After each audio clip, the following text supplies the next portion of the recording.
20,000 টাকার চ্যালেঞ্জের একদম শেষ প্রান্তে চলে এসেছি আমরা। আলহামদুলিল্লাহ আমাদের শেডের প্রায় 70% কাজ এখন কমপ্লিট। এখন শুধু চাল দেওয়া এবং চারিপাশে ঘেরার কাজটুকু বাকি। এই প্রজেক্টটি শুরু করার পর থেকে আপনাদের অনেকের মনে অনেক প্রশ্ন, অনেকে বিশ্বাসই করতে পারছেন না যে মাত্র 20,000 টাকায় এমন একটি আধুনিক শেড করা সম্ভব। দেখুন, আমি শুরু থেকে একটি কথা পরিষ্কার বলছি যে আমরা এখানে কোনো মিস্ত্রি বা লেবার খরচ ধরছি না। যেহেতু প্রতিটা কাজ আমরা নিজের হাতে করছি, তাই 20 থেকে 23,000 টাকার মধ্যে আমরা কাজটা শেষ করার চেষ্টা করবো ইনশাআল্লাহ। আসসালামু আলাইকুম। আজ আমি প্রতিটা অংশের হিসাব আপনাদের সামনে তুলে ধরবো, যাতে আপনারা নিজেরাই যাচাই করে নিতে পারেন। আর পুরো কাজ শেষ হলে আমি একটি বড় ভিডিও করে পাই টু পাই হিসাব আপনাদের বুঝিয়ে দেবো ইনশাআল্লাহ। এর আগের ভিডিওতে আপনারা দেখেছেন আমরা মাত্র 5,600 টাকার কাঠ কিনেছিলাম। এই কাঠ মূলত দুই ধরনের হয়, একটি দেশি শিল কড়াই আর একটি বিদেশি শিল কড়াই। আমরা আমাদের শেডের জন্য দেশি শিল কড়াই ব্যবহার করছি। আমাদের কাঠগুলো মোটামুটি ভালো মানের এবং মোটামুটি সারি, তাই আমরা 400 টাকা সেফটি হিসেবে কিনতে পেরেছি। কিন্তু আপনি যদি অনেক পুরনো গাছ কেনেন, সেক্ষেত্রে আপনাকে 600 টাকা সেফটিতে কিনতে হবে। আর যদি বিদেশি শিল কড়াই কিনতে চান, সেক্ষেত্রে দাম আরো বেশি হবে।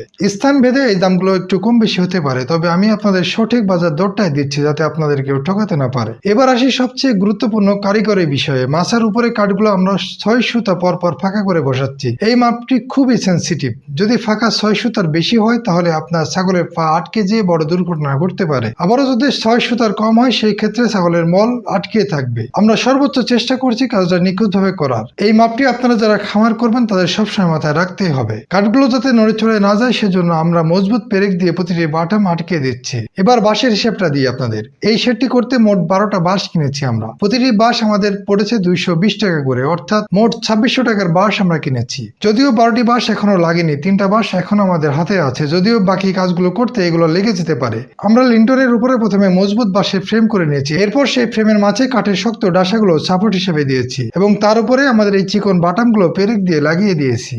কাঠামোটি যেন ঝড়ে বা বাতাসে নড়ে না যায়, সেজন্য আমরা দুই দিক দিয়ে খুঁটি দিয়ে এটাকে টান দিয়ে আটকে দিয়েছি। শুধু তাই নয়, কাজ শেষ হলে আমরা চালের উপর থেকে পুরো মাটিতে নিচ পর্যন্ত একটি আড়া দিয়ে শক্ত করে বেঁধে দেব, যেন বড় কোনো কালবৈশাখীর ঝড়ে আমাদের সেটার কোনো ক্ষতি না হয়। সব মিলিয়ে এখন পর্যন্ত আমাদের মোট খরচ দাঁড়িয়েছে 13,000 টাকার একটু বেশি। আমাদের যে পরিকল্পনা, তাতে আশা করছি 20 থেকে 23,000 টাকার মধ্যে আমরা কাজটা কমপ্লিট করতে পারবো ইনশাআল্লাহ। আমাদের প্রত্যেকটি ভিডিওর উদ্দেশ্য হলো আপনাদের সঠিক তথ্য দেওয়া, যাতে আপনারা নতুন শেড করতে গিয়ে প্রতারিত না হন। আমাদের উপর বিশ্বাস রাখুন, আমরা কোনো তথ্য গোপন করছি না। ভালো থাকবেন এবং আমাদের এই জার্নির জন্য দোয়া করবেন। দেখা হবে আগামীকাল নতুন কোনো আপডেট নিয়ে। মনে রাখবেন, প্রকৃতির সাথে থাকলে, প্রকৃতিকে ভালোবাসলে আল্লাহ আপনাকে উজাড় করে দিবে। আল্লাহ হাফেজ।